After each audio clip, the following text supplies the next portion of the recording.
레디컬, 데이비드 플랫, 하나님의 진면모. 복음은 하나님의 영광을 드러낸다.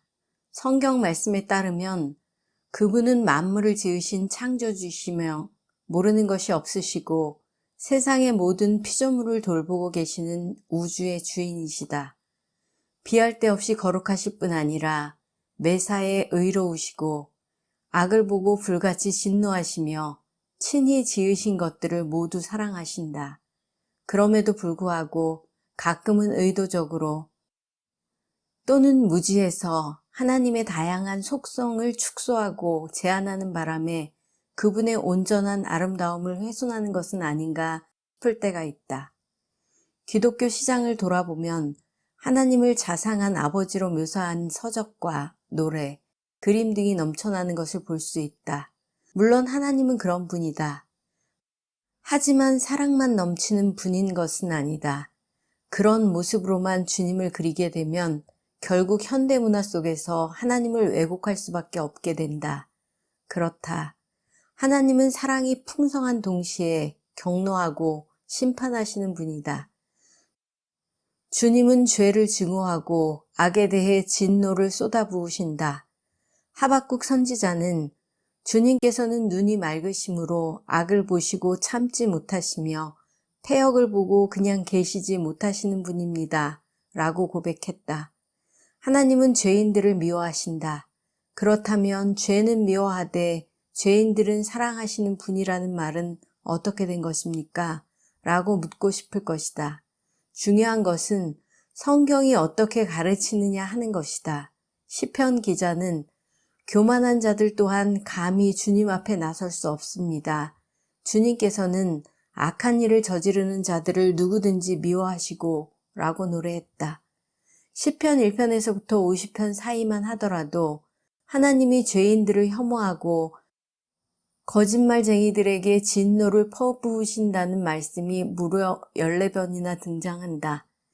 요한복음을 읽는 이들은 하나님의 사랑을 설명하는 유명한 구절에 시선을 빼앗긴 나머지 주님의 진노를 언급하는 대표적인 말씀을 놓쳐버리기 일쑤다. 복음은 경우에 따라서 직면하고 싶지 않은 하나님의 영원한 속성을 있는 그대로 보여준다. 사람들은 십중팔구 한 걸음 뒤로 물러나서 죄인을 저주하고 심판하시는 하나님의 모습을 외면한 채 사랑이 많으신 아버지로 그려내는 진부한 글귀나 그림에 집착하기를 더 좋아한다. 하지만 우리가 기존의 것들을 잠시 유보하고 말씀 가운데 드러난 하나님의 모습을 제대로 직시하기로 결심하면 그분에 대한 엄청난 경외감을 느끼게 되어 지금보다 훨씬 차원 높은 수준의 예배를 드릴 수도 있게 될 것이다. 하지만 문제가 있다. 대다수 그리스도인들은 아직 하나님이 원하시는 것을 드릴 준비를 갖추지 못한 상태다. 주님을 거스르는 마음가짐을 가지고 있기 때문이다. 인간의 실상. 연로하신 어느 설교학 교수님은 새로운 학기가 돌아올 때마다 학생들을 데리고 공동묘지를 찾곤 했다. 수십 개의 비석이 세워진 그곳에 서서 그분은 학생들에게 무덤을 바라보고 땅에 묻힌 이들이 살아서 벌떡 일어날 만큼 진심을 담아 메시지를 전해보라고 요구한다. 처음에는 당황스러워서 어색한 웃음을 짓던 학생들도 잠시 후 마음을 가다듬고 설교를 시작한다. 물론 성공적인 설교를 하는 학생은 없다. 하나하나 실패의 기록을 이어갈 뿐이다. 스승은 제자들을 돌아보며 복음의 핵심을 짚어준다. 묘지에 누운 시신들이 육체적으로 죽어 있는 것처럼 인간은 영적으로 이미 사망한 상태이며 하나님의 입에서 나온 말씀을 통해서만 심령의 생기를 회복할 수 있다는 진리를 상기시키는 것이다. 이것이 인간의 실체다. 우리는 너나 없이 죄악을 끌어안은 채 태어난다. 애당초 하나님을 싫어하는 마음을 품고 이 땅에 도착하는 것이다. 창세기 8장 21절은 인간의 마음에는 어려서부터 악한 성향이 깃들어 있다고 말한다. 누가복음 11장 13절에서도 예수님은 누구나 스스로 악하다는 사실을 인식하고 있음을 전제로 말씀을 선포하신다. 하나님을 언제나 사랑했어요 라고 고백하지만 실상은 전혀 다르다. 스스로가 만들어낸 신을 사랑했던 것이지 성경이 말하는 하나님을 사랑한 것은 아니었다. 악에 사로잡힌 인간들은 필연적으로 하나님께 거역할 수밖에 없다. 성경은 물론이거니와 마음판에 새겨진 하나님의 법에도 순종하지 않는다. 이런 현실을 한눈에 보여주는 전형적인 사례가 바로 창세기 3장에 나타난 첫 번째 범죄다. 하나님이 선악을 알게 하는 나무의 열매를 따먹지 말라고 분명히 경고하셨음에도 아담과 하와는 그 경고를 무시했다. 창조주의 권위를 짓밟은 것이다. 하나님이 부르시면 폭풍과 구름도 그 권위에 순종한다. 명이 내려지면 비와 바람도 즉시 그친다. 산에게 저리 가라고 말씀하시거나 파도에게 여기서 멈춰라고 말씀하시면 군말 없이 따를 것이다. 세상 어떤 피조물도 창조주를 거스르는 법이 없다. 예외가 있다면 사람들 뿐이다. 인간들은 뻔뻔스럽게도 고개를 빳빳이 쳐들고 말한다. 싫어요. 예수님은 누구든지 죄를 지으면 죄의 노예가 된다고 말씀하셨다. 바울은 한 걸음 더 나아가서 사람들이 마귀에게 사로잡혀서 그 뜻을 따르게 된다고 했다. 인간이 죄의 종으로 사는 한 하나님의 진리에 눈이 멀 수밖에 없다. 에베소서 4장 18절은 마음의 완고함 때문에 우리의 지각이 어두워졌다고 말한다. 고린도후서 4장 4절에 따르면 영적인 무지가 너무도 커서 그리스도를 바라보는 것조차 불가능하다고 한다. 성경은 이런 인간을 하나님의 원수이자 진노의 대상이라고 한다. 너나 없이 영적으로 죽어 있으면 주님과 영원히 분리된 상태다. 더 심각한 것은 자력으로는 그런 처지에서 벗어날 길이 없다는 것이다. 도덕적으로 악한 인간이 어떻게 선을 택하겠는가? 그 누구도 제 힘으로는 노예 신분에서 벗어날 수가 없다. 앞을 보지 못하는 이가 스스로 노래해서 눈뜰 수 있겠는가? 진노의 대상은 하나님의 극심한 노여움을 가라앉힐 방도가 없다. 이미 죽은 시신은 제 아무리 안간힘을 써도 생명을 되찾을 수 없다. 복음은 죄에 감염되어 소망이 없는 인간의 현실을 코앞에 들이댄다. 하지만 사람들은 복음에 비추어 자신을 들여다보고 싶어 하지 않기에 냉큼 고개를 돌리고 외면해버린다. 현대인들은 자신을 갈고 닦으면 구원에 이를 수 있다고 굳게 믿는 세상에서 살고 있다. 차곡차곡 단계를 밟아 가노라면 더 나은 모습으로 발전할 수 있으리라고 확신하는 것이다. 복음의 메시지도 그 틀에 맞추어 살짝 수정한다. 인간은 악하지 않으며 영적으로 죽은 상태가 아니라고 생각한다. 긍정적인 사고의 힘 운운하는 이야기를 들어봤는가? 마음만 먹으면 언제라도 더 나은 인간이 되어 더 멋진 인생을 살 수 있다는 주장이다. 하나님의 존재 이유도 거기에 있다. 내가 마음먹은 대로 실현되도록 돕는 것이 창조주의 역할이라는 것이다. 지금은 인생이 잘 풀리지 않지만 하나님의 사랑은 변함이 없으므로 내 삶을 바로잡아 주시리라고 믿는 것이다. 이 편에서 할 일은 정해진 단계에 따라 정해진 일들을 하고 점검표에 꼬박꼬박 체크만 하면 만사 오케이다. 상황 판단과 해법이 모두 자부심과 자존감, 자신감을 으뜸으로 여기는 오늘날의 문화와 잘 맞아떨어진다. 저마다 자신의 도덕성을 이미 높이 평가하고 있으므로 거기에 미신적인 기도와 꾸준한 예배 출석, 몇 가지 성경 말씀에 대한 순종 등이 보태지면 대단히 잘 살 수 있고 앞으로 범사에 잘 될 것이라는 강렬한 확신을 갖는 것이다. 현대판 복음은 말한다. 하나님은 당신을 사랑하시며 당신을 위해 놀라운 계획을 가지고 계십니다. 그러므로 다음 몇 단계만 밟으면 구원을 받을 수 있습니다. 반면에 성경이 가르치는 복음은 이렇게 말한다. 당신은 하나님의 원수입니다. 제 가운데 생명이 끊어졌으며 현재 주님께 반성하고 있는 상태입니다. 스스로 소생하기는커녕 생명이 필요하다는 사실을 깨닫는 것조차 불가능합니다.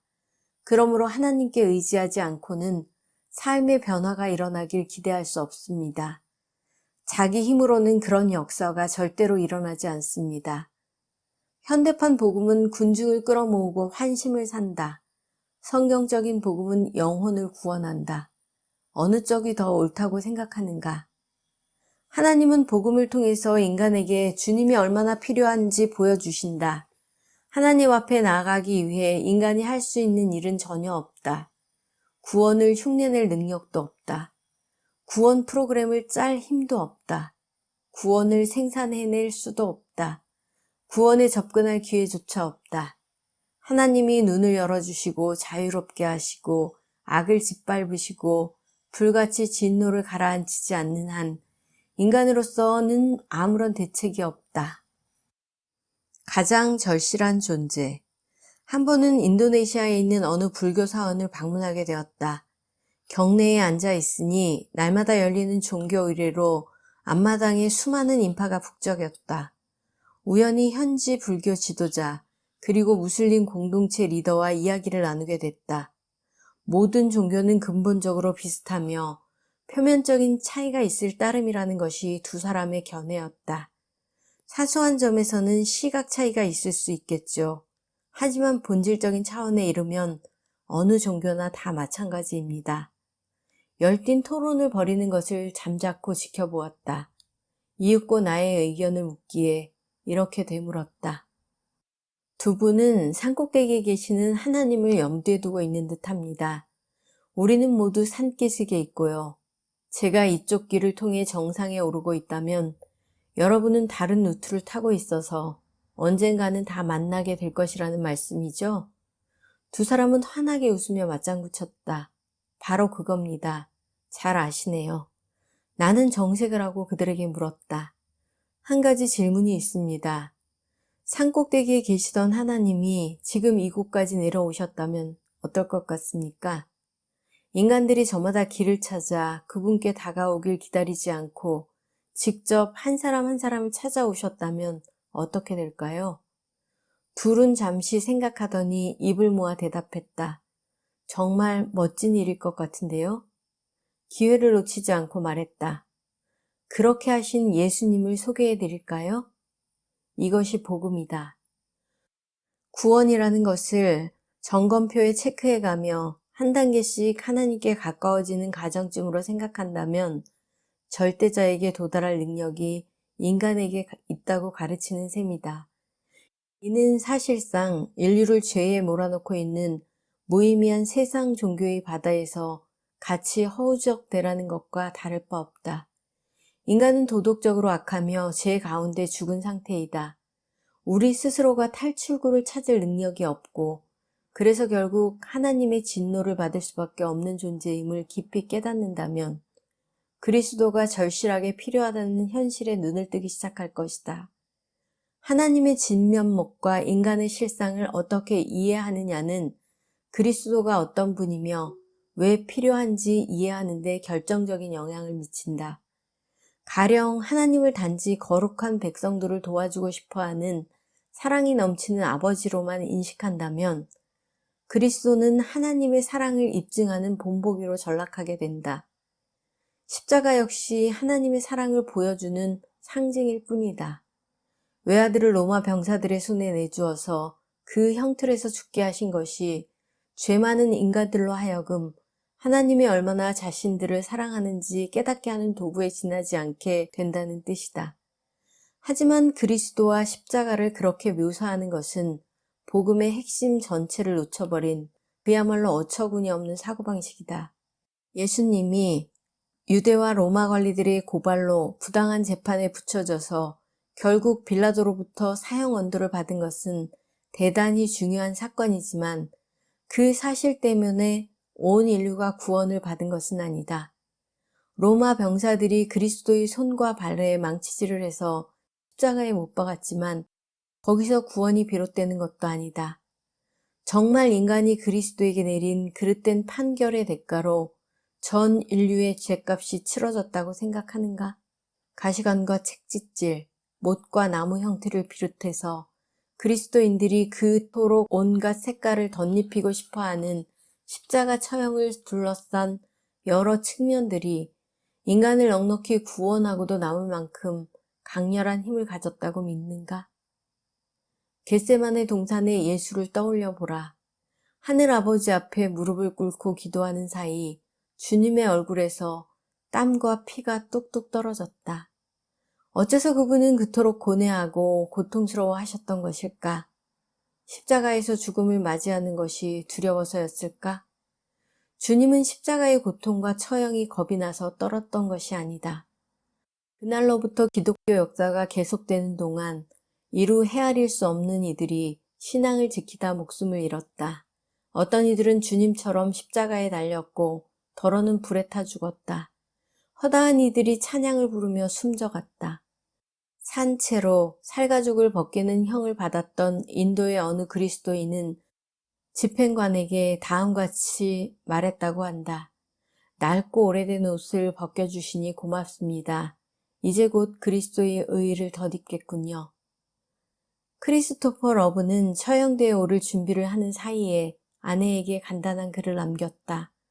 오늘 저들은 내 육신의 머리를 자르겠지만 내 영혼의 머리이신 그리스도로부터 끊어내지는 못할 거요. 주님의 영광을 찬양하며 죽음을 맞는 남편을 지켜보며 그 아내는 갈채를 보냈다. 교회사의 면면을 장식하고 있는 이 순교자들이 예수보다 더 용감해서 죽음을 이처럼 편안하게 받아들였다고 생각하는가? 겟세마네 동산의 그리스도는 어째서 그토록 괴로워하며 고뇌에 사로잡혀 눈물을 쏟았던 것일까? 로마 병사들과 마주하는 것을 두려워해서가 아니라는 것은 두말할 필요가 없다. 그분은 구세주로서 장차 하나님의 진노를 견뎌내야 한다는 것을 힘들어 하셨던 것이다. 예수님의 말씀을 귀 기울여보자. 내 아버지여, 만일 할만하시거든 이 잔을 내게서 지나가게 하옵소서. 여기서 잔은 나무로 짠 십자가가 아니라 하나님의 심판을 가리킨다. 그 잔은 하나님의 진노가 가득한 잔이었다.